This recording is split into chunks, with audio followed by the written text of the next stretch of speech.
নমস্কার। কবি সুবোধ সরকারের লেখা আলো কবিতাটা আবৃত্তি করছি।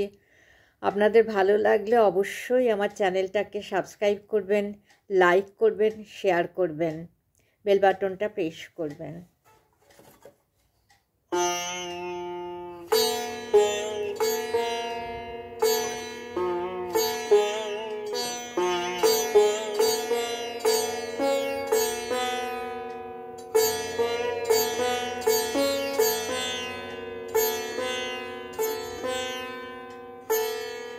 আলো,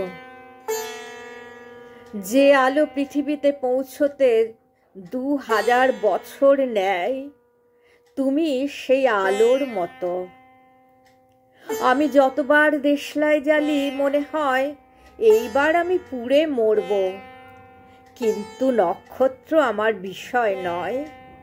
জঙ্গলের ভেতর একটা জলের কল মরচে পড়ে গেছে আমার মতো। কত বছর সেখানে কোনো তৃষ্ণার্ত এসে দাঁড়ায়নি। কলের মুখ দিয়ে মাঝে মাঝে 2-1 ফোঁটা রক্ত গড়ায়। তুমি কি সত্যি 2000 বছর নেবে পৃথিবীতে পৌঁছতে? তারপর কবে তুমি ভারত মহাসাগরের পাড়ে দাঁড়িয়ে ডাকবে আমাকে?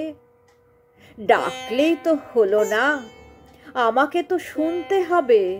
আমি শুনতে পাবো তোমার ডাক।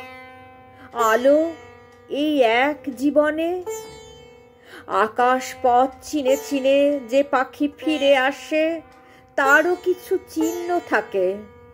আমার দুঃখ, আমার অভিমান, আমার শব্দ, সেই চিহ্ন বাঘের গায়ের মতো আকাশে ভেসে যায়। আলো, তুমি কি গন্ধ চেনো? তুমি তো কোনোদিন আমাকে ধরে দেখোনি।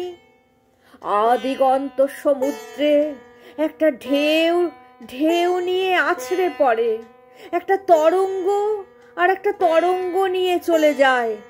কেউ না কেউ এই পৃথিবীতে কাউকে না কাউকে কোথাও না কোথাও নিয়ে চলে যাচ্ছে সব সময়। আমি না ঢেউ না তরঙ্গ, না তরঙ্গের উপর ভাসমান খেলনা বন্দুক। আলো, আমি তোমার জন্যে বসে আছি, তুমি এসে আমাকে নিয়ে যাবে।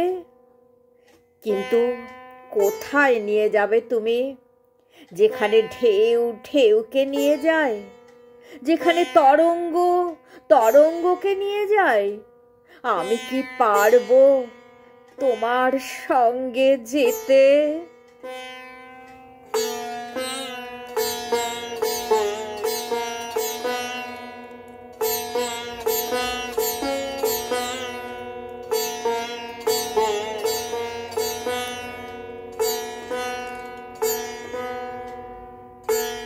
নমস্কার।